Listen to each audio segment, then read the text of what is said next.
नियंत्रण में न रहे तो व्यक्ति अशांत महसूस करने लगता है। ये अशांति मन में एक पल में आने वाले सैकड़ों सवालों के कारण होती है। और यह अशांति तब तक बनी रहती है जब तक कि व्यक्ति को मन में चल रहे सवालों का जवाब नहीं मिल जाता। ऐसे में तो यही लगता है कि मन को शांत रखना बेहद जरूरी है। लेकिन सवाल यह उठता है कि आखिर हम मन को शांत कैसे कर सकते हैं? गौतम बुद्ध के मुताबिक मन को शांत करने के लिए उसे समझना जरूरी है। एक स्टोरी लेख में आपको बता रहा है गौतम बुद्ध के बताए वे तरीके जिनसे मन को समझना आसान होगा और हम उस पर कंट्रोल करने का प्रयास कर सकेंगे। मन को जानने से जुड़ी है गौतम बुद्ध की ये कहानी है।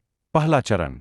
एक बार एक व्यक्ति गौतम बुद्ध के पास गया और पूछा कि मन को नियंत्रित करने का पहला चरण क्या है? बुद्ध कहते हैं, अपने मन को समझने का पहला चरण है इसके द्वारा दिए गए लालच की व्यर्थता को देखना समझना। दरअसल जब मन अनशांत होता है तो कई तरह के लालच देता है, और जिसने मन द्वारा दिए इन लालचों को पहचान लिया, समझ लो कि उसने मन को समझने का पहला चरण समझ। फिर व्यक्ति बुद्ध से पूछता है कि लेकिन हमें यह कैसे पता चलेगा हमारा मन हमें लालच दे रहा है और वह लालच व्यर्थ है? इसका जवाब देते हुए बुद्ध कहते हैं, अनुभव से। मनुष्य मन के लालच से जिस कार्य को अतिपूर्वक करता है उसमें उसे हानि ही होती है, और हानि के बाद ही उसे अनुभव होता है। जैसे जिसने वास्तव में यह देख लिया कि नशा करना केवल दुख है, वह नशा मुक्त होना शुरू कर देगा। वहीं जिसने जान लिया कि ईर्ष्या से खुद का नाश होता है, वह ईर्ष्या से मुक्त हो जाएगा। मन को समझने का यही पहला चरण है। मन को जानने का दूसरा चरण। व्यक्ति बुद्ध से पूछता है, यदि व्यक्ति पहले चरण से यह जान जाता है कि वह मन द्वारा दिए लालचों के कारण दुखी है, तो फिर दूसरा चरण क्या है? बुद्ध कहते हैं, खोज पर निकलना। दूसरे चरण के लिए ऐसे व्यक्ति की खोज पर निकलना होगा जो पहले ही अपने मन को जानकर इससे मुक्त हो चुका है। दरअसल एक ऐसा ही व्यक्ति तुम्हारा मार्गदर्शन कर पाएगा। मन को जानने का तीसरा चरण। व्यक्ति कहता है कि लेकिन ऐसे व्यक्ति की पहचान कैसे होगी? बुद्ध कहते हैं, यही तीसरा चरण है। सुनना ही अपने मन को समझने का तीसरा चरण है। व्यक्ति कहता है, क्या इसे देखकर पता नहीं किया जा सकता?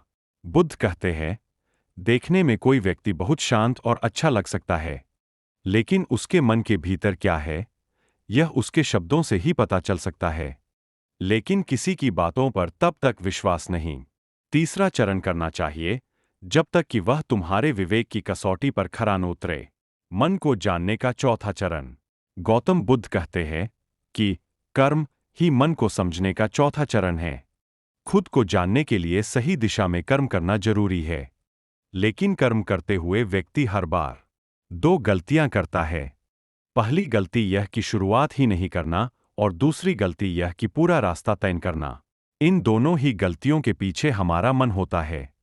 व्यक्ति अपने कर्म को पूरा इसलिए नहीं कर पाता क्योंकि वह सोचता है कि मैं कल से शुरुआत करूंगा तो कोई यह सोचता है कि मैं असफल हो जाऊंगा। इन गलतियों का मुख्य कारण है जागरूकता की कमी। इसके बिना मन व्यक्ति को सही दिशा में चलने ही नहीं देता। मन को जानने का पांचवां चरण।